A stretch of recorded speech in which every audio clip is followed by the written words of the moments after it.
Hey, so hello everyone. It's nice having you all here today. And as this is the final session in level 3, we wanted to end with a very positive outlook.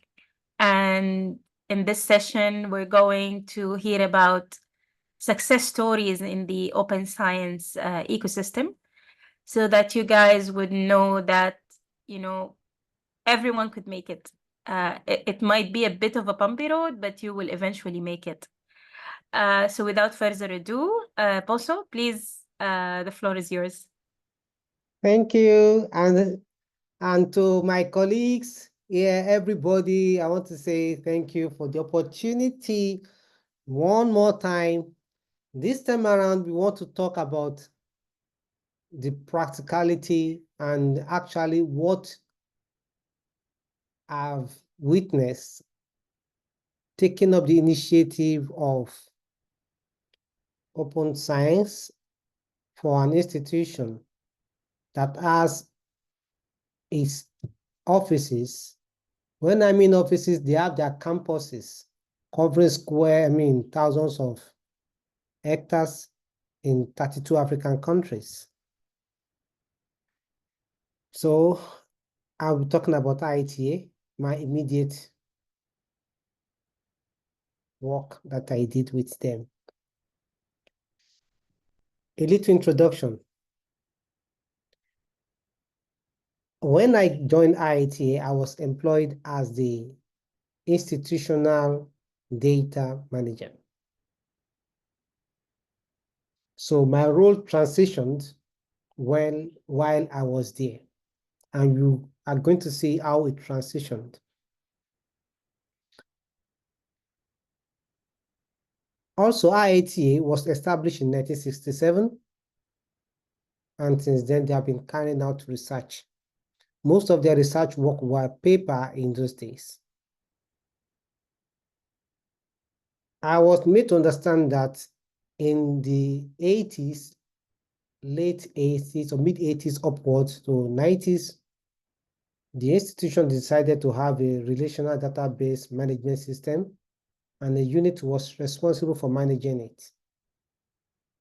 I don't know what went wrong, but I understood that the system crashed and the staff left, and no one was managing the system. It was not sustained, and they lost all their data. Some of the old researchers that were still around when I joined, they have some of these data in some format that I don't even have the software to interpret for me.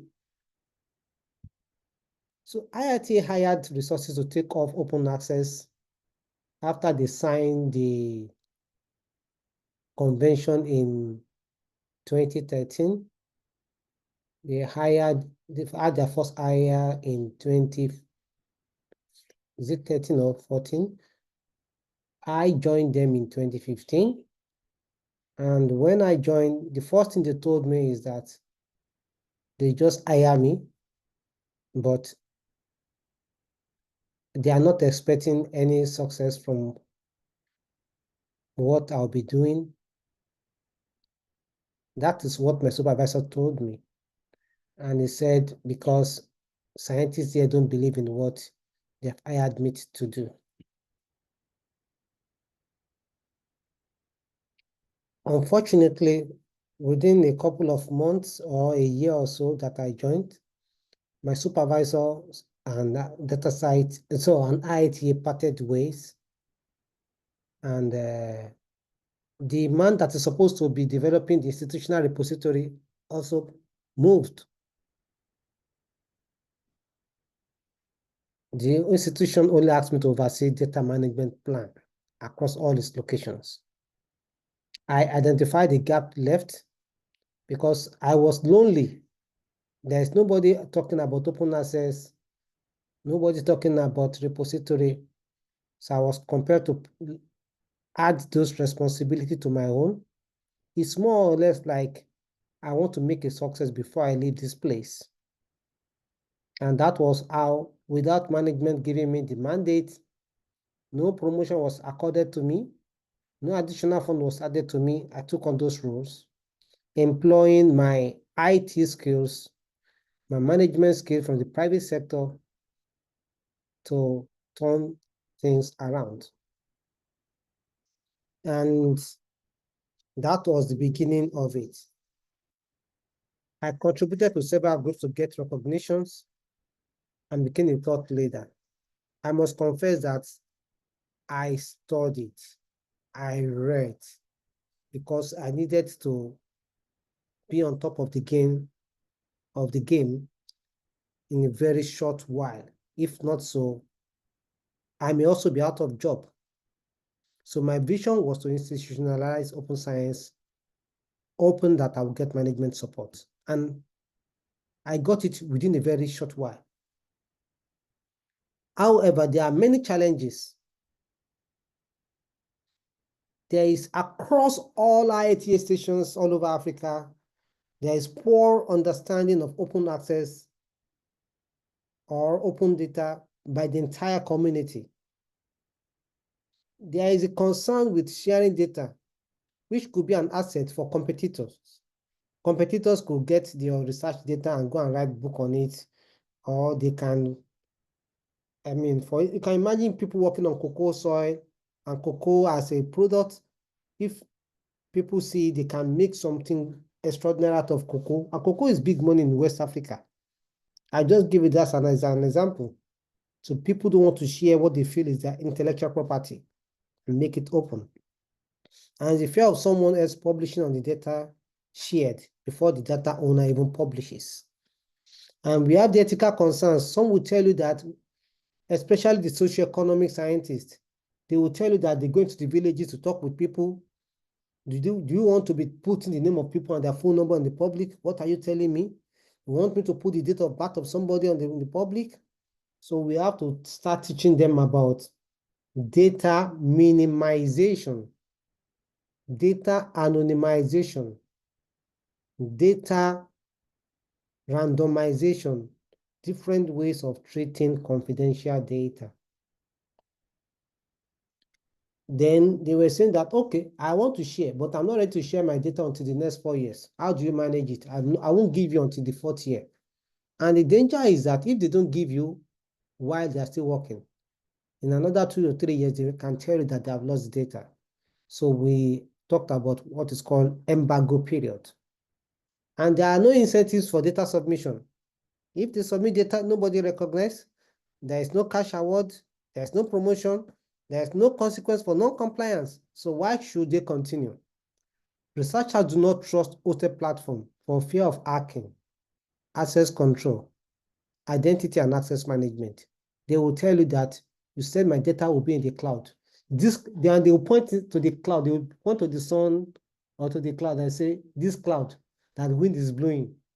The wind will just blow my data to blow it to the enemy's hands. And I will need to explain what you mean by having your data in the cloud. And yet they will still be telling you, please, I don't want anything, my data on the internet. I want it on my desktop or on my flash drive or on my hard disk, until when somebody computer was stolen at the airport with the laptop and with the external disk, then they came to meet me. That is one of those ways that I started getting some trust. So there's lack of trust in cloud data. Access management was a constraint. Yeah, there are so many initiatives that I implemented. So many. IITA is an institution. We also have some students from different universities across the world, from Africa, in Nigeria, in Europe, a lot from Europe, from North America, from Australia, even from South America. They send their postdoc or some that are still doctoral students. They come around. So we have students in our midst, we have researchers in our midst, we have interns. So we needed to have strategic plan to get all these categories of people. While the former my former supervisors left, I still had the director. So I was working with him, and we got a funding from CGIAR. The funding is meant for organizing anything that will relate to data. So what we decided to do is to have what is called data sprint. This initiative was not from me. It was directly from CGIAR. I need to say this. And what is about is that set up a competition for people to drop in their data and create a reward system. So this initiative came from CGIAR, and then that director was happy with it. He asked me to run with it.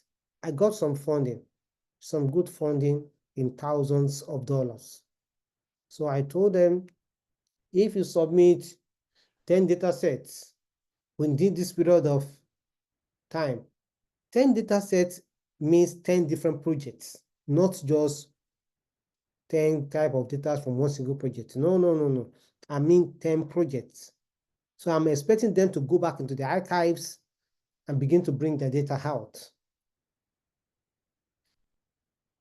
It worked a bit, and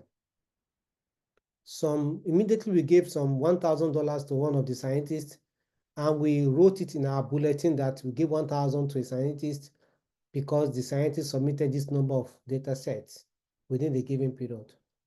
Within a month, over 100 scientists reached out to me and tell me that they need to submit their data and they want $1,000 from me. So I don't have that big money to give all of them, because $1,000 in 100 places is, you know what it is.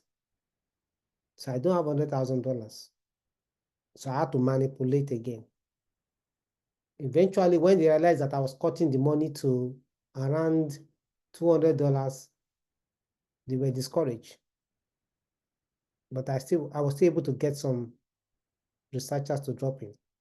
May I tell you that my supervisor that left will not get a single data into the repository. So I needed to start working how to grow it. So we incentivize the data submission to encourage contributions. As at this time, we are trying to get the management to support these moves. Then I brought in my IT skills. What can I do to get all the scientists? So there are different platforms. I started building back-end integrations to integrate their systems into the institutional repository. I'll do it in a subtle way, letting them know that this will help their data. So even if where you are gathering your data as issue, you can fall back to it. And that's where I'm going to. That scientist that was traveling and his laptop was stolen in a country in East Africa, one country, because there was war in that country at that time. So they stole the laptop with I don't know how it managed to happen. I have a copy of that scientist's data because I've integrated the backend. So I made a big noise out of it, telling them that even if you are a student and you can allow me to work with you, we will have a backup of your system. Even when it is stolen, you won't start your project. If you're a PhD student, you are in your third year and you lose your data, you start all over again. So that story resonates with a lot of people. It resonated with a lot of scientists, and trust started gathering. Then I developed a data management plan template. The DOI is still in the public domain, which I tried to use and got approval of the management for, so that there will be a uniform template when IITA researchers, doctoral students, master students, they are writing their project or they are developing proposals. And I also decided that I'll be working with every project to develop their proposals. I'm telling you, this is a massive work. At IITA, each year we have over 100 projects. And sometimes a data management plan document that I create could be as big as 30 pages. Sometimes I've done one that is about 50 something pages. There was one that is actually over 100 pages because that one was a big money, was really, really big. So depending on how big the project is, that's how your data management plan will be. And it has to be living, I need to be updating. For me to do this, I had to keep on updating myself, training myself, investing in myself. When I started seeing that people are getting the attention, I started what's called cost recovery system. So what it means is that I ensure that every project my data management unit, our research data management unit, is part of every project and proposal. So while we are writing that, I will include costs for research data management in each proposal so that we can also recover some costs. Some could be as low as $1,000. Some, I remember there was one I included about almost $100,000 because it's a multi-million project. And when they had to give me my own money, they only gave me about 2,000. But I was happy. I was happy that I got something out. So don't expect that you get the big money if you're a university. They may not even give you anything. Then I assisted in creating tools for efficient data gathering. People have been using paper. They go to sometimes they go into villages with their phone. They ask people to talk. Sometimes they type in Google form, and a lot of things were happening. When they get into the villages, the Google form will not work. So I helped them to create ODK, and I created an aggregator. ODK is Open Data Kit. I started installing it for them. The first time I demonstrated it for them in the institution, they all went wild. And what I did was that I ensured that ODK, anytime they have internet, it synchronizes their data into the institutional repository. So by default, I have access to all their data. I will now negotiate with them. Do you want this data to be open, or you want to keep it until when you are through with your project? So I started strategically positioning the unit. And when I developed these tools, I charge them a token which goes into the departmental purse. That sometimes could be as low as $1,000, $2,000, and they will take me around the whole of Africa to go and train people on how to use the tool, support them. Training and webinars were conducted. In fact, I spend every month, there is a training or webinar, capacity building, creating awareness, creating bulletin on research data. I flooded institutions with a lot of information on research data. I keep on engaging students, management, research, because you want to create a change. So we call something change management. And that was what I was actually trying to do. I went further, apart from training them, anything I train them on that will involve hands-on. I go out of myself, out of my responsibility, and I go to the field. I have been to different forests. I've been to different forests in Nigeria, in Kenya, in Zambia, in Ghana, when we came to Ghana. I mean, several countries in Africa, because I just want to be part of their project. Let them see that I'm not here to come and collect your data. I'm part of your project. So people started having this confidence that, oh, this unit, they are not just waiting for our data, they are part of us. These different teams sponsored my trips. So they're helping me to travel while I'm also supporting them. And finally, I did what would give the unit the foothold. I developed the policy for research data management. We call it Data and Information Management Policy, which is what holds our unit, Data Information Management Unit. That policy, after it was approved by management, changed the dynamics. Immediately it was approved, I engaged management on how they can incentivize data submission. I talked about how they can incorporate it into performance appraisal, and they told me how to be difficult to automate. And I told them, don't worry, if it's the right codes, I'm there to support. So they told me that as long as it's not going to cost additional money for the institution, then why not? So remember, I told you I had sound IT background. So I worked with the team that are supposed to develop it. When they had issue with their codes, I put my hands into the codes again, came out to make it work.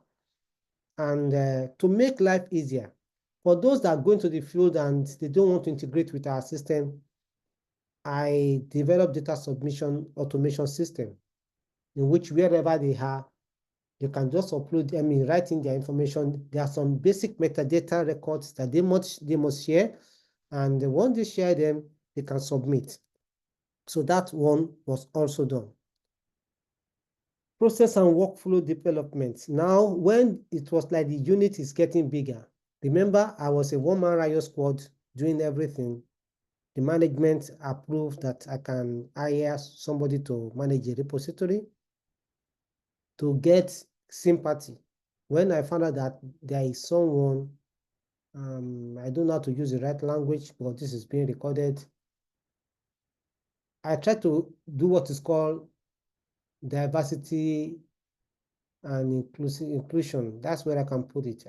Someone was physically challenged and intelligent, was part of the applicant. And I felt if I can get this person and it can really, really deliver, it will give the unit attention. And that was the person that I hired. And because I hired that person, the person was loyal to me, and I told him be loyal to the institution. We were able to achieve a lot. And then I started getting interns to support. I started getting interns, and the institution approved that I can get somebody to support me. Remember, I'm not being paid for the role that I'm performing because they did not send me the work, but they're happy that they're seeing results. So I got no reward for all the work I did that time. So I developed workflows and I started sharing it with the entire institution to know how they can reach us to streamline our processes. And I started talking about data lifecycle. It became the talk of the town within the institution in any of the countries where we are, to understand how the lifecycle of their data will be, right from the project that they're starting. I also helped the project development team to develop a tool that will still talk with the institutional repository. I was trying to use every system within the organization. I want to be notified anytime something new is starting that was going to be related to projects. So they thought I was only helping them, but I was building what's called APIs that will connect to our system and notify me that something is about to happen. This is the scientist in charge. This is a student that is starting this PhD from this university, maybe in Wageningen or maybe in Stanford. I'm notified about everything going on. So I quickly reach out to each of them, which help us to get some visibility. I also support data aggregation. That is, provide assistance on data access control and sharing with people. Then I went beyond just data now. There are many research databases. We have the Jane Bank, the socioeconomic data, the cassava base, the yam base, the Musa base, breeding database. There are so many archaeological work. Soil one, the one on climate.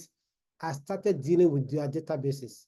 The only one that I could not integrate before I left was the Jane Bank, which is a monster data in terabytes. I was able to integrate every other repository into every other research database into the repository, and from there we started giving DOI. Now at this point, I must acknowledge that DataCite platform made life easy for me. DataCite has some wonderful APIs ready-made that made those integrations to work like magic. I was already looking at heaven and hell that will happen to me, but when I accessed DataCite API, as at that time I wasn't their member, but those APIs were wonders. For instance, I use their API to implement what is called data citation.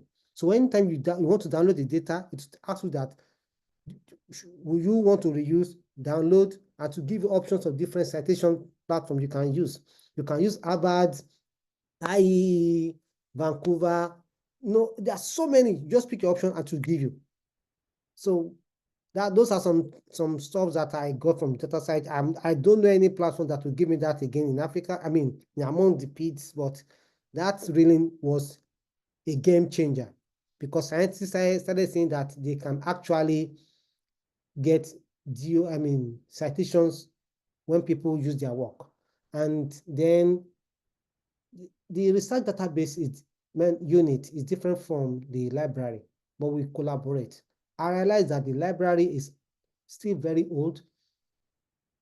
They said they are automating, but they are not yet automated. They are still using old system. So people still say they want to borrow book, they use a form of Excel. So things are not really automated. They have a whole platform called AREN, which is on DOS. And I'm talking about 2017. They are still using that DOS platform. So I came in and I said, oh, can we do this migration? I can help you to automate all your archiving, your cataloging, and then we'll integrate it so that any data that is, any publication that has data, it will integrate with the institutional repository. They were excited. And I did not charge anything. All what I asked for is that you get your server, all these tools, I'll work with my team. I got some interns, I trained them, and those interns started working. Whatever they do, they bring it to me, I supervise. So I started integrating the library unit itself into the research database, which is data information management unit. And that integration really started creating tractions to our institutional repository. For instance, when you are reading a book online, the link to the data will be within that book. I can click on it to take you into the institutional repository. So I started engaging researchers, dialoguing with them. What do they want? What are the things that they are aspiring for as students, as researchers, concerning their work? What are their fears? After I realized that some say that, okay, when I leave IIT, what happens to my data? I then said, let's have leaders of thoughts. I started gathering data scientists, anyone that works on data across IIT stations all over the world. We call them leaders of thought. We meet every 3 months. So if there's a change going on globally, I want them to discuss. I try to make myself to be, okay, I'm working with a team. Though the institution could not pay my fee, I started using the free resources. Everybody was glad that they are becoming important. So when I'm writing my report, I talk about the leaders of thought and I put their names there. And everybody getting excited that, oh, they're getting visibility with this new initiative. And with time, I tell you, started getting funding externally. The first fund was 2,000 euro. Then we started getting 5,000, 10,000. I got 150,000 from Google.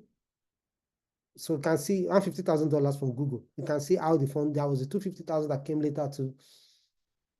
Funds started coming in, and then it can, by that time, I'm talking about my 5th year. That's when I started getting that result. My first 1 year was very, very tough. I will need to mention at this point that while I was asking for data from a scientist, he's a Nigerian American.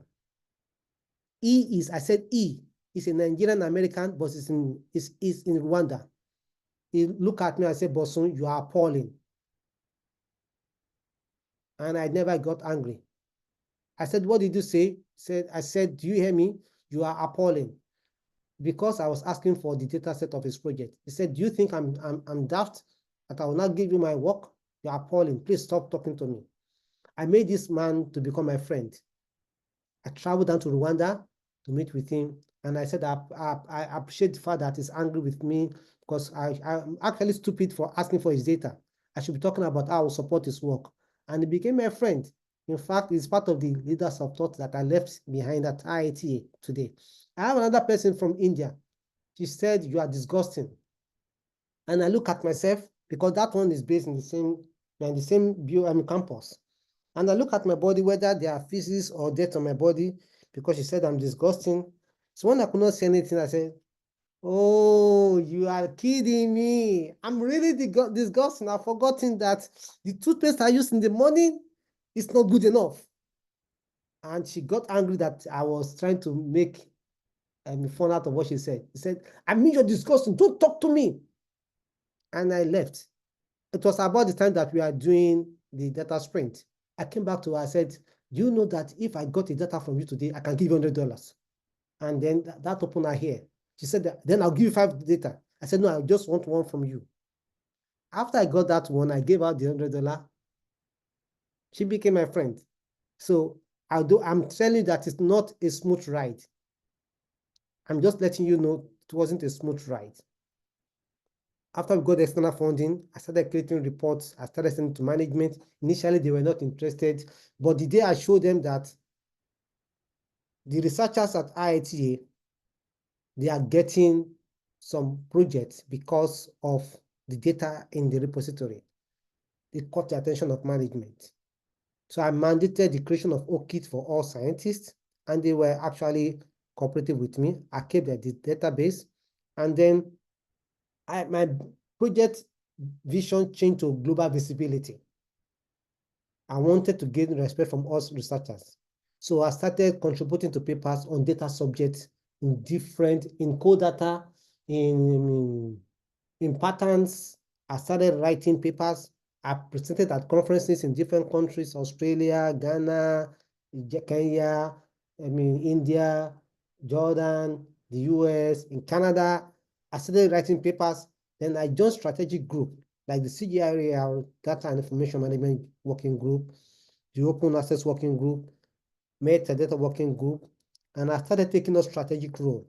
At a point, I became the co-chair for FAO, that is Food and Agriculture, and CGIAR Working Group for AgroVoc.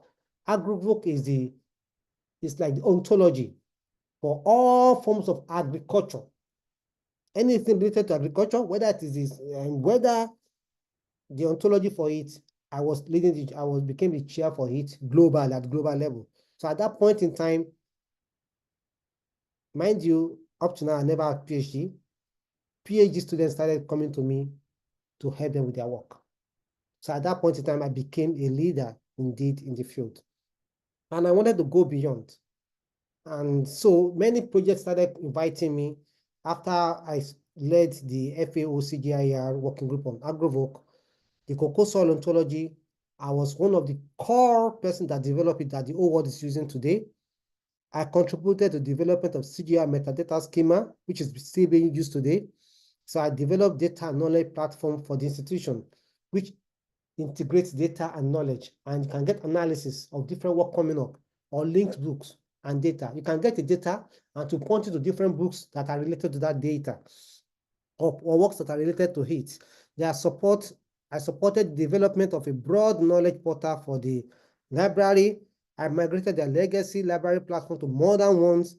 I implemented a central readiness, AI-driven. It's supposed to be a central scaling readiness. Scaling readiness is a tool. I've forgotten the URL. I wanted everybody to go and check it. It's a tool that I integrated into AgroFilms, which will allow you to look at data that are here from a particular project. The tool will look at all the publications made on it. It will assess the country based on the socio-economy and social science information that's got on that project, and to now analyze whether this project is mature or it still need some funding for scaling up. So I really work on it using Python. It's really more of AI driven.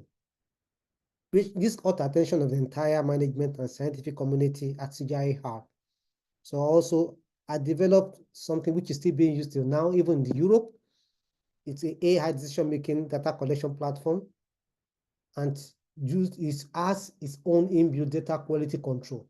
So it will not allow you to put in wrong data. It will compel you to do the right thing. Else it will ask to hold on and get authorization before you can approve any data that it's seen as being not okay. So it is used for soil survey, and people also started using it for other different projects. I call it SDMT. I can give you the link to the GitHub if you want to go and check it. And all what I did, I mentioned before that DataCite platform really helped me. Forget it that I'm working for DataCite. I need to be sincere with everyone here. When we joined DataCite, I was only thinking about TOI. And then they said they have APIs. As at that time, I was having serious problem with connecting the cassava base, Musa base. I couldn't figure out, I was having sleepless nights. I've called young guys to work with me so that we can reason together. Then in DataCite APIs, we just stumbled across it that it can integrate. And that was the solution. What we have been thinking about to get solution for months, within weeks, voila, it worked. So we could easily integrate different platforms and started creating DOIs. Those that are closed system, we could open it up using their API. It was a game changer.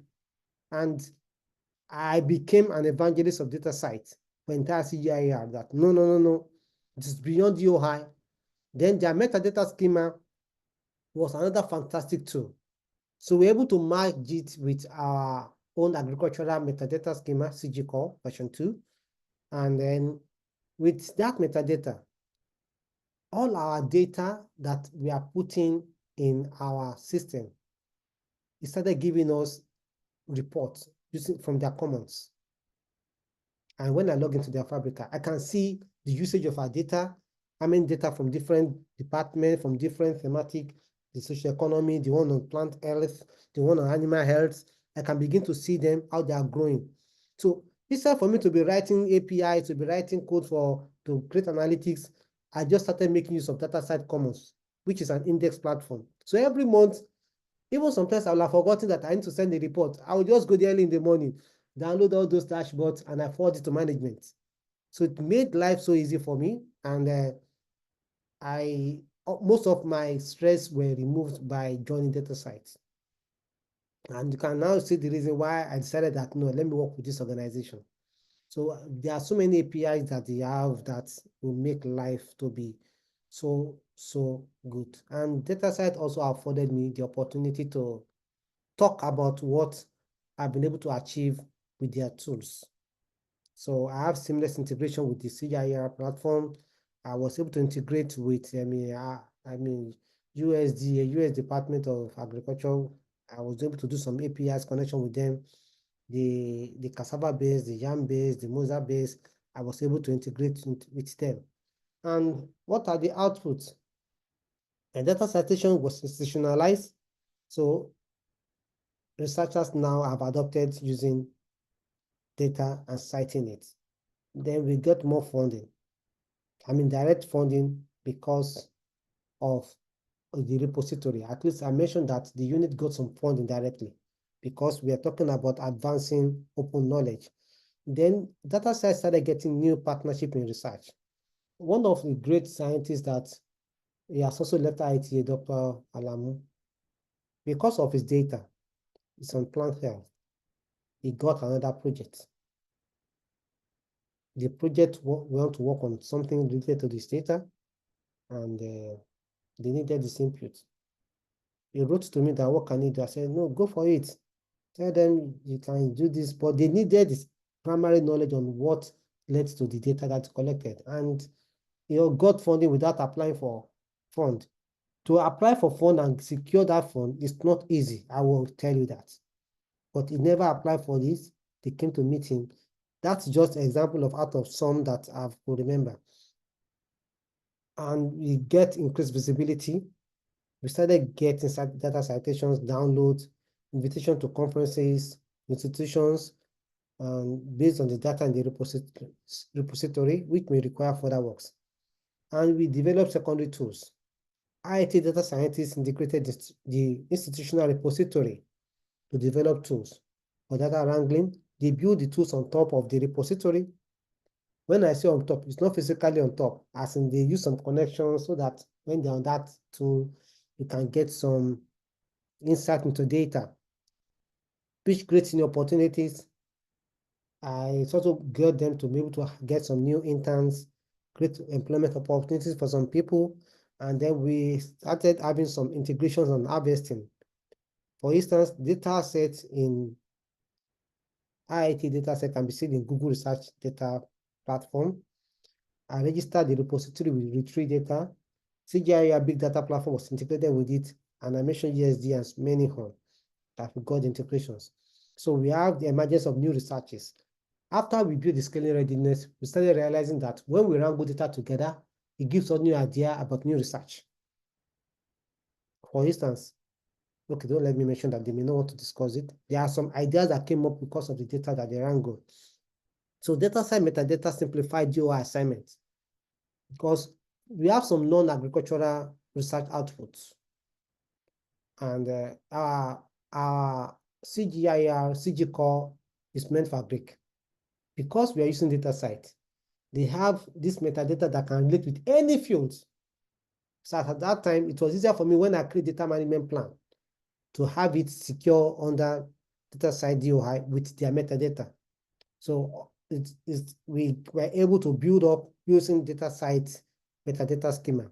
And the scaling readiness platform is available and push IT to develop scaling readiness tool. That tool is what helps us to run like AI on data that's existing and can give us idea. So it was suggesting project that can come up with and we can get funding for at IITA. Conclusion, impact. There's enhanced research output management and establishment of a culture of open science at IITA during my time. And I would say that, did I get the funding? While I was there, every year they change my supervisor, my director, every year. So while I was at IITA, I got 6 supervisors. For 6 years, 6 supervisors. So each year I have somebody different. So nobody actually knows what I'm doing. So I have the responsibility of training people working with me to understand the system and how they can sustain it. So the strategic role of DataCite here. DataCite stood as a great partner with IIT during the process to ensure the DOI, the APIs, the metadata, the indexing infrastructures makes the work easier for me then. Then my background in IT and chemical engineering helped me navigate the work easier. For future direction, the continuous improvement and community involvement in data management, I encourage it. And when I was leaving, I ensured that I maintain cordiality with the team. I know that they don't have the right funding. The institution will say there's no money, but they want what is going on not to stop. So I had to keep on supporting them. When they eat bricks, they still call me. This morning, they have reached out to me and provided support to them. And it's not 1 year that I've left them, but still, I still provide support because I don't want that team to fail. I want them to do better than me. That's what I can share about them. Thank you everyone for listening. So over to Emmanuel. Yeah, thank you so much, Bosun. It's been wonderful really hearing from you. I was like, Bosun is on a different plane, right? You are on a different plane. So I'm going to be sharing my screen right now, and then we're talking about AREN, how our journey started so far. And I hope you can see my screen now. Can you see my screen now? Yeah. Yes. Yes. Great. Yeah, so I'm going to talk about AREN, how we've journeyed so far. So it's more about how we were able to start a continent-wide community, some of the things that have happened, the challenges, and why maybe AREN is currently structured the way it is. Yeah. I hope you can hear me because I know I have issues today, but hopefully it doesn't. I think, Satoni, do you have a question or something? Because you've unmuted. Or maybe it was by mistake. Okay, I think you can go ahead, Emmanuel. Yeah, thank you so much. I think what makes AREN a bit different from most of the initiatives, especially when you read the International Network of Open Science Communities Starter Kit for starting a community, is that they usually say that for starting an open science community, normally it's people with PhDs and or associate professors. It's just a suggestion, but I think AREN relatively started with someone with a much lower qualification as compared to these things, and that is to tell you that our current LNLs are more than well positioned and prepared to be able to do something impactful within their communities. So I think I'm going to talk about what happened before I started this journey, and what really went on into getting AREN started, and what we're trying to do in terms of trying to form a team, and then how we're able to plan things, in the future, like let's say how the LNL program was started this year, and our current structure, how AREN is structured right now. I think we have succeeded in creating the impression that we have a very large team, which is quite different. So before I started AREN, I think there are some things that I feel like it's important that we note, because you define how you start your journey in open science or in anything that you want to do. It depends, a lot depends on your personal passion and interest, right? I think that's something that we've been saying so far for a long time. So before I started AREN, I think I got to know about open science through an online course by DataCite, and I think it resonated with me because personally, I really didn't like how the academic system in Africa was, or maybe generally across the world.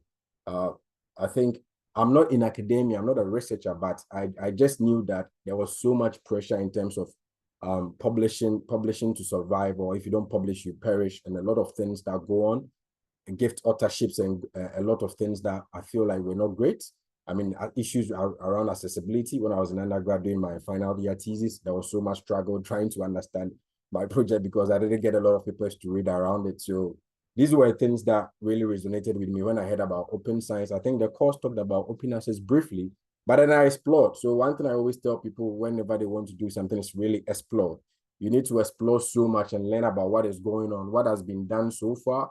And I think it was through exploring that I got to know about the eLife Communities Ambassadors program, and then the Center for Open Science Ambassador program. And I think these two really gave me the foundation to be able to do a lot of the things that have happened so far in terms of open science. So the next thing I did when I explored so much was joining a community, and one of them, I think when I applied, at the time I just finished my undergrad, so I was even under the impression that I would not get in because I felt like it was early career researchers, and then they were looking for people with PhDs and stuff like that. Yeah, but I got in, one of two from Ghana, so I was quite excited. And I think we had an extensive training program. It was 8 months of training, then 8 months of advocacy. So you had 8 months to learn a lot of things. The sessions were not compulsory and intense like we did with you. So sorry about that. Yeah. But it was a lot of comprehensive sessions around community management, around open science, around reproducibility, a lot of after that, there was the chance for you to start a project if you wanted to. So I think before I started my journey, this was the second thing that I did, joining and identifying communities. And I think when I joined the COS Ambassador community too, it gave me the opportunity to be part of a translation project in Swahili. I think they were translating their OSF help guys into Swahili, and the community manager then just pinged me and said, will I be interested in it? And I was like, yeah. I mean, at the time, I didn't know Swahili. I've never been to a Swahili-speaking country, but I said, yeah. And I think I was able to get people on board from Kenya, from Tanzania, from Zambia. I think about 15 people from, I think 4 or 5 countries or so. And they were able to translate the material in a month. So I think those experiences, being part of the community, getting the training, getting those experiences to contribute really kind of builds that courage, or that kind of confidence that you can really be someone who is able to do something different or make an impact within the field. And I think aside that too, I had connections with someone who was a COS ambassador and also part of the AAU. Yeah, I think Miss Nodumo Dlamini. Yeah, she was a wonderful person. We've never really met in person, but we're exchanging emails. And I think she got to know about my involvement in the eLife program and then the COS program. At the time, they were planning the AAU event for that year, the African Universities Day celebration for that year. So she told me if I would be glad to help. And I was like, yeah, I mean, I was inexperienced. I remember the first meeting that we attended. If I'm being honest here, I was a bit tensed, very nervous, because it was a meeting of people from PLOS and UNESCO and stuff, and this small boy from one corner in Africa being present there, and it was quite intense. So I think the first day I felt a bit overwhelmed, but eventually I was able to get myself in, and we were able to get the program organized, and I presented at the event. So that was a very wonderful experience. So these things came together and really helped me to kind of be able to get to where I am now. So that my involvement in some of these communities helped me to build the right connections with certain people. And I think when I was exploring, one thing I was doing was attending a lot of webinars, a lot of events. And at these events, I get to meet people who are also equally passionate, and I connect with them on, let's say, LinkedIn, or get their email. and then send them an email. So I was building my connection base. But I think over here, what I really failed was, during the eLife Ambassador program, where I couldn't really build so many connections with my fellow eLife community ambassadors. Maybe it came back to bite me later or two. Yeah, but I think it helped. But building the connections by exploring the open science community really, really helped. And if I look at these 4 things right now, and I look at our current local network leads, I feel like you are really, really positioned well, because through the training program, you've been able to learn a lot about what exists. You've been able to, you are part of a community now that is looking to support you. You've been able to contribute one way or the other by sharing your experiences and being part of sessions and events. And you've also been able to connect with a lot of people, like Bosun right now. You can see Bosun as a connection right now. You can see almost all our trainers as a connection right now, because if you just message them and tell them that you were part of the LNL training program, that establishes that connection, right? And you can build something from there. So I feel like you are very well positioned to be able to impact your communities and influence research culture there. So I think this is how the things went behind the scenes before I started my journey. And I think what really led to AREN getting started was the eLife Community Ambassador program, right? So I think at the end, I felt like I should start a community. I could have chosen to not start a community. I could have chosen to join someone's initiative, but I felt like I wanted to start an initiative myself. So AREN got started by first an initial proposal that was submitted to eLife in 2022, August 2022. And I think after that, we were introduced to R4E, Reproducibility for Everyone, to have discussions around how we can work with them and partner with them. So AREN's initial plan was quite different. It's quite different from how AREN is operating now. I think the initial plan was to just do workshops using R4E's resources. So in 2022, we're planning to have a workshop in Ghana at KNUST. I think that's where I completed. So unfortunately, there was a strike action, a national strike action. So the universities were off. So it couldn't happen. And I think that was the first setback. That was the first setback for AREN, but it was a minor setback. And that also led to the need to kind of re-strategize and replan, kind of plan again how we're going to go about it. So the next phase was in 2023, where I went behind the scenes for a while to kind of re-strategize and then come up with a new way of going about it. So I created a working document. I call it a working document because I was hoping that people would contribute to it, and I was lucky to get people to do so. So the document contained engagement strategy, talked a lot about training, how we wanted to organize training and make it so interactive, etc. And we also included a roadmap, a 2-year roadmap. I think this was added later, which described what AREN wanted to achieve within our first year and second year. And in this roadmap, I think funding was supposed to come in the second year. The idea was that until we have been able to interact with the community or engage with the community, we'll not be able to apply, see what you've done before they'll be able to give you the money. They'll be interested in giving you the money. So it described that, and a lot of things that were there that I think probably we can say now we've been able to do a lot of them in the plan. And I also created the community sign-up form, but initially they didn't have the survey. So I think when you check our community database, the first 5 to 10 people that signed up, they don't have information about the survey. But I think after that, the survey was added. I added the survey to get information about people's interest in open science, what they know, and then how we can identify some of these marginalized communities and support them. And after I created the working document, I was lucky to have a very supportive network in my connection. So Ailish was one of them, the then eLife Community Ambassador, Community Ambassador Manager. I think she was very supportive. So most of my meetings around that time were done with her. I think from early January to somewhere around August, it was mostly Ailish and I having meetings to discuss AREN and see the best we can go about it. And I also shared it with Dr. Tony Ross. He was also a wonderful person, and he connected me to Marcus, the chair for UK AREN. So we were able to get people in to review the material, and he also brought in Dr. Etienne Roche, and they added a lot of wonderful contributions to help shape how we wanted to establish the community. So the working document was live, and it was there and getting people on board to kind of contribute. And I think after that, the next plan was to see how we'll be able to get people in, because AREN was started as a community-led initiative, and you don't establish a community-led initiative where it's just one person leading, right? Or it's just one person that is involved in it. So we wanted to bring in more hands on deck. So what we did first was to calls for volunteers. So eLife sent an email to all the community ambassadors in Africa to join the management team. And I think we had about 20 people, over 20 people expressing interest that they wanted to be part of the AREN management team. And I think the next thing we did was to open our community. And we did this through an article on the eLife website. I think I had to draft the article ourselves and then post it. So eLife shared it across their website and across their network. And I also shared it across some platforms, including LipSense, the LipSense Google group, the OTA Google group, and some groups that I was part of that I felt like I could share across. So we shared across, and we had initial sign-ups, about 80 people. About 80 people sign up. I think after the first month, we had about 80 people signing up. And then the next thing what we did was to kind of form sub-teams.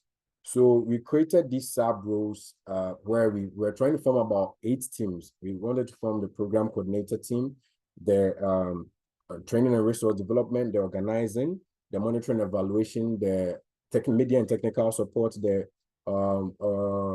if I remember right, we want the ambassador mentorship coordinators. So we wanted to form about 8 teams, right? If I got about 6 to 8 teams. So what was going on around that time was people were given the opportunity to sign up to the roles that they were interested in. So multiple roles, people could choose multiple roles.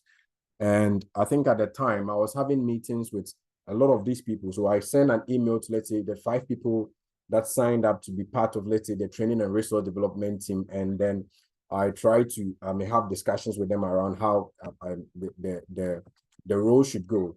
And I think this is where the problems began, right? I think when we were trying to bring in more people, the whole idea was we didn't want to dictate how the community should go, right? The working document was there, but it was called the working document, meaning that even the whole content could change. So we shared it with the people that signed up to say they wanted to be part of team, and then we had a meeting to discuss the document and etc. But unfortunately, people don't read. Lamis has been telling me that Africans generally don't like reading lengthy materials. I'm struggling to accept that, but she's telling me that's the fact. But people didn't read, unfortunately. So the meeting wasn't as productive as I was hoping for. And even when we were having meetings, the mini meetings with the sub teams, like I have a meeting, I sent an email to the training and resource development team, the people that have said they wanted to be part of, organize a meeting with them to discuss their role. And people are totally oblivious of what we are talking about. So I had to go back and then draft sub-team roles description. So I created this short document because I didn't want to make it long because I know they will not read. So I made this 1-page document describing their role. So let's say the training team, I created this 1-page document describing our training structure, like the fact that we wanted to have introduction sections, practical sessions, trainer sections, and then how they could go about organizing, let's say, a training program. I created this document and I shared with them. There are about 5 to 6 people. And I think after that, they all went silent, just gone off. I mean, they were not responding to emails again.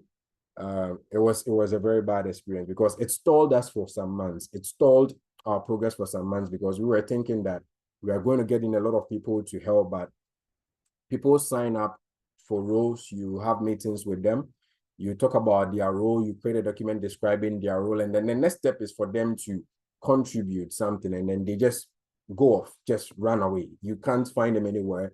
You email them, you don't get a response. I think up to now, some emails have not been responded up to now. Since 2023, I've not had any response from them. So that was a difficult period, but we had to find a way to re-strategize and then begin to engage our community. So I think we had some community info sessions with our community, that about 80 people.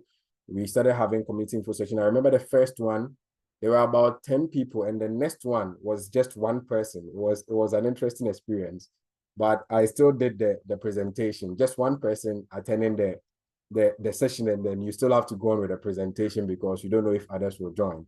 But it was interesting. It created the impression that people may not be interested in what you are doing, but we had to persevere, right? And I think at the time I was lucky to have 2 people who were consistent at our meetings, Marion and Rosalind. They were consistent at our meetings, and they were in the M&E and then the organizing team. But unfortunately, their roles did not require so much at the time, in the sense that the organizing team would have come in when we wanted to, let's say, organize programs or events or etc. But we were not organizing a lot at that time, so they were a bit dormant. And the M&E team also, when there's little activity, they can monitor, right? So until October when Lames joined. I think when Lames joined was when I could say a core team was formed, because when Lames joined, she did a lot. And I think the first thing she did when she joined was she asked that we share all the documents that we've created with her so that she could know how far we've gone. And at the time, we've already, I think we've had meetings with UK AREN. I had meeting with UK AREN, I think Neil Jacobs, about their training program. So the UK AREN had organized a teacher training program. So I was having meetings with them.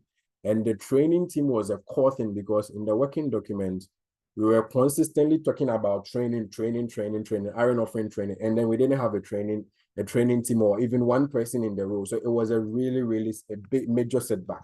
But I think when Lames joined, she made the role hers. She really made the role hers. After our first meeting, I think she really did wonderful work. So I think this was the difficult period for AREN, trying to get people in, and then people sign up and they don't help, or they just go off. So initially, we were set to set up, like I said, 6 to 18. But when that happened around, I think August to October, the approach changed. We realized that telling people that they can sign up and then having them there, people would just put their names and they will not contribute, right? They will just be riding on the back of other people. So the approach changed, and we reduced the number to just the 4 that we had at the time. And then we were working together, because we didn't want to do things where people would come in and rules and eventually they hop off. But then you can also blame them, because there are a lot of responsibilities that people are juggling across Africa, and open science can be also so demanding. Some of these roles can be so demanding. If someone has to juggle with it with being a researcher or a lecturer or a professor, I think it's a bit too demanding sometimes. So I can understand them and cut them some slack, but they really kind of delayed that. So I always say it was God that brought in Lames to kind of come in and then take the role herself. And she was not just functioning as a training lead. She was our secretary at our meetings and organizing a lot of things behind the scenes in terms of our documentation. So Lames has been splendid so far. So after the team was formed, we tried to get things in place for the future. And the first thing that we did was to create a training plan. So I think after my first meeting with Lames, she went ahead and then created a comprehensive, it was about 19 pages, if I got that right, Lames. It was a very comprehensive document, and that really sets the foundations for our training program, this year. So Lames went ahead, the same template that I shared with the initial team of 6 who went blank. The same template is the same one that I shared with Lames, and we met to discuss the template. And I think at the time, that was when we realized that Lames suggested that it would be good for us to make the training more of a level 1, where if we are moving from introduction, we are moving to practical, so we are moving to trainer. So that was something really good. And that was the first time that I think I had the vision and the desire, the plan behind AREN being something that is shaped by the community in Africa realized. That was the first time that I had. So Lames, I'm not praising Lames because she's here. This is the truth. I'm just saying the truth. So that was the first time that I had someone really contribute and then shape a core aspect of AREN. So Lames has shaped the way AREN's training program has gone on so far. And that is what we wanted to achieve from the beginning. Not to just say we want to do this, but to bring people in who say, I think we should do it this way. I think we should go that way. So that was a major win for us. And then we created a website. This was also another hurdle at the time, because we didn't have any funding, right? And we had to do it ourselves. So I think initially I was having conversation with someone to build a website, but then I came to realize that he was not really an expert. He was just like me.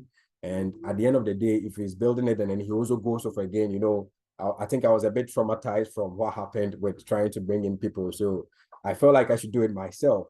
So I had to learn how to build a website. I had no idea how to build a website. So I had to learn how to build a website and then build the AREN website myself. So the current AREN website was built by myself, and I still do the background, updates. So if there are any updates, I still have to be the one to do that. That approach felt more sustainable because I know I'll be there. But if someone else that I'm just communicating over email with, and then they need to do an update and I email them and then they are not there, then we are stuck. So I had to learn and then do it myself. A lot of the things we had to really learn and do ourselves. That we did the launch event in November, I think on the 22nd of November last year, where we officially introduced AREN to the global open science community. It was a wonderful event, and I think a number of you here attended, and it was so great to have different voices from across the globe joining and saying they support what we are trying to do. It was a really interesting experience. And then I think last year, 2023, we created our terms of reference. The terms of reference was drafted and adapted from the UK AREN terms of reference at the UK Reproducibility Network. So it described the governance structure. So when you see right now, it's not public right now because AREN is evolving. We need to update it and restructure it before we can create a constitution, a full set constitution. But it talks about our governance structure, our community model, how we want to do our trainings. It describes the roles of various people that will be engaged in AREN, like the LNLs and any other roles that were there, how they'll be structured, how they will operate. So it describes all these things. So these were the foundations that we laid in 2023 to ensure that we are set up for the future. But then unfortunately, the team of 4 also got reduced again. I think Rosalind left the team at the end of 2024. I think her last session with her last meeting with us was in early 2024. So at the end of 2020, she left. And Marion too, I think eventually had to leave. She said she wanted to leave the team. I think she had started a PhD, so she needed to probably concentrate on that more. So it was left with Lamez and I. Things were already tough, and then it was just left with Lamez and I to handle everything. So we had to find a way to restructure, how we were going about it. So we created the co-director roles with development responsibilities, and then we got together to plan the LNL training program and launch it. And that is how I think we're able to get to this point. I've made it as simple as possible. But one major win that was never part of the plan was getting funding last year. I think I got to know about the ORFG funding in August, and I applied. And I had no idea we would get it because at the time, AREN had not even officially been launched. So it felt like, I think in September, November, December, around the period, we got feedback that we've gotten the funding. And that really helped provide a foundation for us to do a lot of things that we are doing now. So we expanded our website subscription also, and a lot of things, getting the Zoom and etc. So that was really helpful. Initially, when we started, the plan was to just work. After 2 years that we can be thinking about funding, but God being so good, I think we were able to get the funding in, and two very passionate people who understand what they are trying to do and what they want to do have been able to, I think so far, do so much. And we can't say that AREN has yet succeeded in, let's say, achieving its vision or aim, but we can confidently say that it is right on track to achieving that. Yeah. So it's been a wonderful journey so far, and I've tried to make it as simple and summarized as possible. So thank you so much for giving us the audience. And Lamis, I think over to you again if there are any questions here. Thank you. Thank you so much, Bosun and Emmanuel, for your inspiring stories. And I think the biggest thing that we want to convey to all of you is that, with passion and with a bit of guidance, all of you could achieve really great things if you set your mind into it. So I really hope that these success stories have inspired you. And I think we could open up the floor for questions. If you guys have any questions for Bosun or Emmanuel, then now is the time to do that.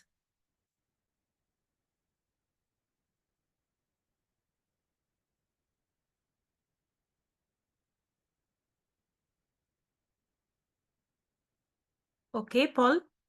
Yes, go ahead, please. Yes, thank you very much for today's inspiring sessions. I really want to thank Bosun and Emmanuel for the presentation. But I have a question for Bosun that concerning the DataCite. We have tried on how to. I just want to ask, like, how do we have an account with DataCite? Is it going to be an institutional repository, or an individual can really have an account with them so that all our works can be, we can really have a DOI for our work on that site? Thank you. Okay. DataCite is actually a membership-based organization. However, for many of us in Africa, they have a structure that brings the cost of membership down. So you come in, they call it consortium organization. So the consortium organization can be likened to children under a parent. So the parents represent them when because they are minors, they cannot go to police station and make complaints or go to the courtroom and be sentenced to anywhere. So the parent is the one that can always go around and represent them. So that parent is called a consortium lead. So the strategy is to bring the cost down. The consortium lead pay the membership fee, and then they can now have under them consortium organization, which is what IITA did. And DataCite will allow you to access their infrastructure after joining them, whether as a direct member or through a consortium. So that is the way. But in the meantime, you can ask for test account to test how the whole thing works. For instance, in Nigeria, they have a consortium lead, which is EcoConnect, because I think you are from Nigeria. So EcoConnect will allow you to join DataCite. Your institution is the one that will join. And after joining, when I was at IITA, it used to be just you pay per repository, but now DataCite has simplified that. The university can have as many repositories as possible. You can have the one for your journals, because we are trying to decommercialize open science. How do we do that? How can we ensure our repositories in Africa can also get international visibility and be trusted? So that's what we are trying to do, because if you can try to manage APC, because I'm an APC, you are even if you are paying $1,005 for your APC and you are no longer paying it after you are able to get your repository to become peer review, because it is only not just for data. You can also have like OGS for journals too, and to become trusted. Then you're going to save a lot of money. So you can make your research to be open access. So those are what you can actually gain, but actually you come in through a membership, then you can then have access to the resources. The DOI is just one side. I told you a lot of things that are achieved with the APIs, their reporting system, the one that I used to measure metrics. Once scientists started seeing the impact of their work, it changed the way they were looking at data completely. And then the journals too, instead of paying to them in Europe, we say that, okay, can we build OJS and still get DataCite DOI? Because DataCite DOI already has the reputation. So for us to become indexed in Scopus, all the conditions that should be fulfilled, make sure that it's peer reviewed by professionals, make sure that as this X, Y, and Z proper citation, we started doing that one, and with that it will work. But the first thing is that you need to first become a member. Maybe I can put my email here, bosun.obileye@datacite.org. So you can reach out to me, or you send email to info@datacite.org. Okay. Is it okay? Or you still want me to give some explanation? Yes, I'm okay, sir. I'm okay, sir. I'll communicate with you on your mail, sir. Oh. Then I also is there a way that DataCite will help AREN? Because I'm just thinking because the way AREN is moving now, if AREN could partner with DataCite so that at least the members in AREN could have access, AREN could be our parent, so that at least we can have access to DataCite? So that one, in terms, we have different partnership. AREN is one of our collaborators, and that's why I'm here talking during the official time here. So we are supporting AREN to reach out to our community. But our membership, the infrastructure that you are seeing that is making all these things work, there are people behind it. It's hosted somewhere. There are costs running behind it. So that one is not free. It's not free. Well, except that it has been subsidized to make it easier for members in Africa to come on board. So you will not be looking at the 2,000 euros that somebody in the US will cough out. You look for something far lower to become a member. That's what we have done. Okay, thank you very much, sir. You're welcome. Yeah. Thank you, Paul and Faisal. Musa, yes, go ahead. Okay, thank you very much. And actually, I don't have questions, and I just want to say thank you. First, I want to thank Lamis, Emmanuel, and all AREN team behind the scene who are involved in organizing such a wonderful training, which has a wider impact in the continent, I mean in Africa and also beyond. And also, I would like to thank a wonderful all trainer, who devoted their time in sharing their experience and knowledge. And my appreciation also goes to all fellow training, and I had a wonderful time during all this training. And as far as the training is concerned, and this training is like, it was the longest training I've ever taken next to my formal undergraduate and postgraduate education. However, even though the duration is like 6 months, it was really interesting. Like I was completed in just 1 week, and it was not boring. It was really amazing training. Another, maybe I have like, what will be the next, and what's your plan? What are you planning in the next? Maybe like what thing can hold this training together? Maybe I have one suggestions.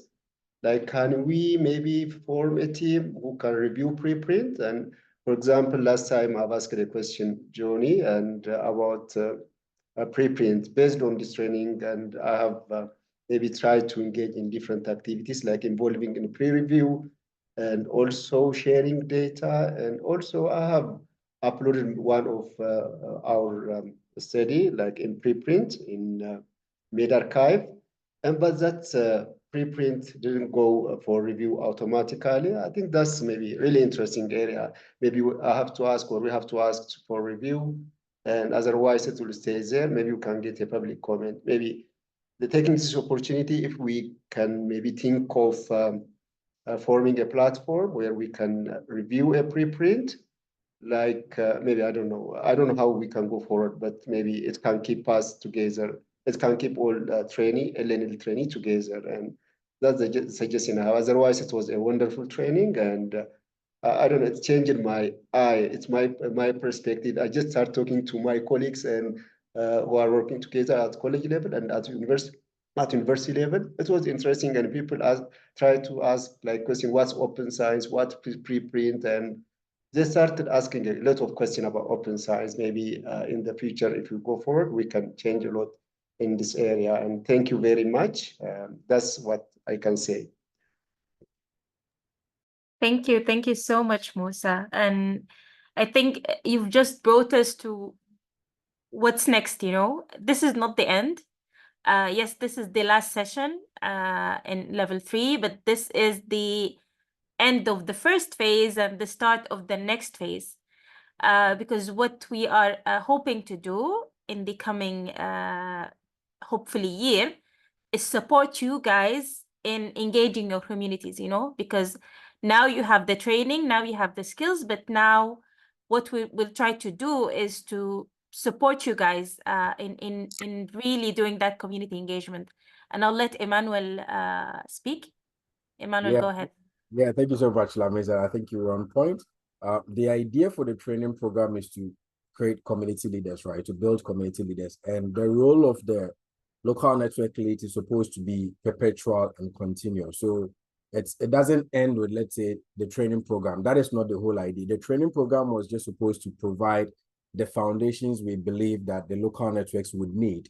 But the actual role of the local network lead starts after the training program. And that is something that goes on for the years to come. I think when you look at the general AREN model that was initially proposed by UK AREN, local network leads are supposed to be in their role for as long as they want until, let's say, they move institutions.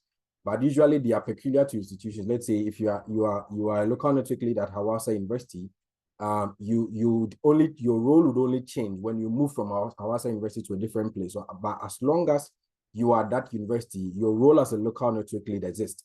I think AREN is trying to create a model and a structure, adapt it from that so that it will be more streamlined and more comprehensive and easier for people to engage and understand some of these things. And the next thing we'll probably be doing is to have a meeting with you after the training program. Probably the first meeting we have with you after the training program is to have a session where we talk about the role of the LNLs and give details about how the LNLs operate and etc.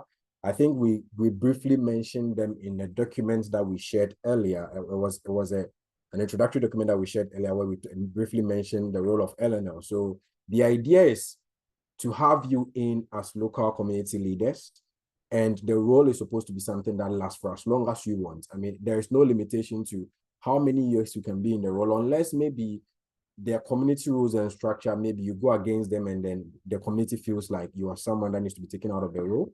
But these are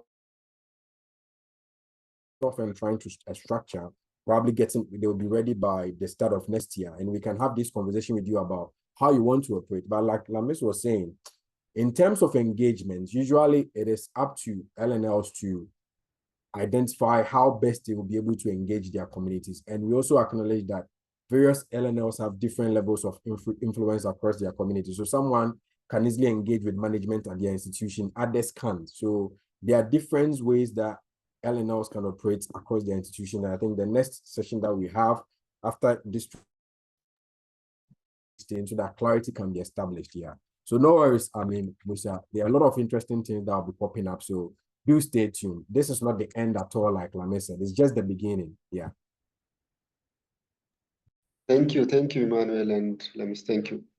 Thank you. I can see Dr. Banjo, you have a question? Thank you so much, Lamis. Thank you so much, Emmanuel. I want to really appreciate the two of you. You have done so much. You have done so well. You have sacrificed your time for the African research community. That is so great. And I really appreciate the way these lectures ran. It's like one of the previous speakers said, I'm not sure I've really engaged myself in an online training for so long a time like this. I really appreciate you both. However, I want you to please make sure that the presentations are continuously available to the LNLs, so that at any time you can go back, listen all over again.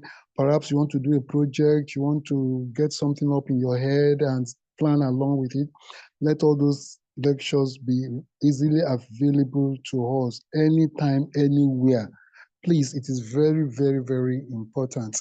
I also want to thank Mr. Bosun today for his presentation. I remember I once met him at IIT some times ago, and I'll be going to IIT tomorrow again. So I was just like, so you really worked so much to make what IIT is today. Please, some of us will be getting in touch with you so that you can help us in our community work as well. So once again, I want to say thank you. I would have loved to ask questions on what next, but it's like both of you have answered what next. So we are waiting for what next so that we can make impact in our various communities wherever we are. Thank you, and thank you so much. Don't let the program die. Let's keep on engaging ourselves. Let's keep on engaging so that let the engagement continue until every person is able to achieve something in his or her local community.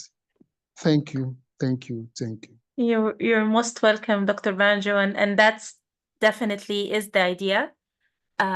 We will not leave you stranded. We'll be here to help you as much as possible. And as Emmanuel said, we have a lot of plans. And we are also even excited to hear from you guys and your plans and see how we can support these plans. But don't worry at all. The training materials will always be there in the Google Drives that you have. And I'm sure that we will even be having more trainings. Since all of you enjoyed the training, it means that you might be open for more training. So I think we also have in mind, for this to be a sort of a continuous engagement, a continuous training, because the open science is changing and is moving. And we have already now been in touch with many initiatives, many wonderful initiatives that unfortunately we didn't have contact with before the training, so we couldn't include it. But we were definitely thinking that, as we go forward, we will definitely give you guys contact and training with these initiatives, which we are sure that is going to help your community. But as Emmanuel said, please rest assured, we're going to have another session where we're going to talk in details about the next plan. Maybe we'll just give you a week or so that you could relax a bit from 6 months of extensive training. And we are really proud of each and every one of you. And what's fascinating is that now, whenever there is an open science event or activity, I always find you guys.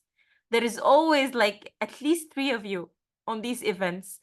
So this has made us really proud, and I think made all the time and the effort that we've put in AREN, it's really rewarding to see what you guys have accomplished, and it wouldn't have been possible without you guys and without your commitment.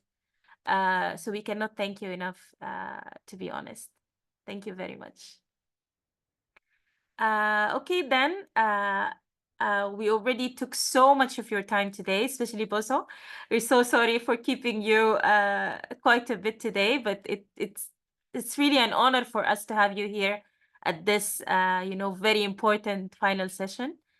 And yeah, as we said, just pay attention to your emails and Slack. We are going to be contacting you soon regarding the next steps. And thank you guys very much, and I will definitely be seeing you again soon. Thank you, guys. Thank you, everyone.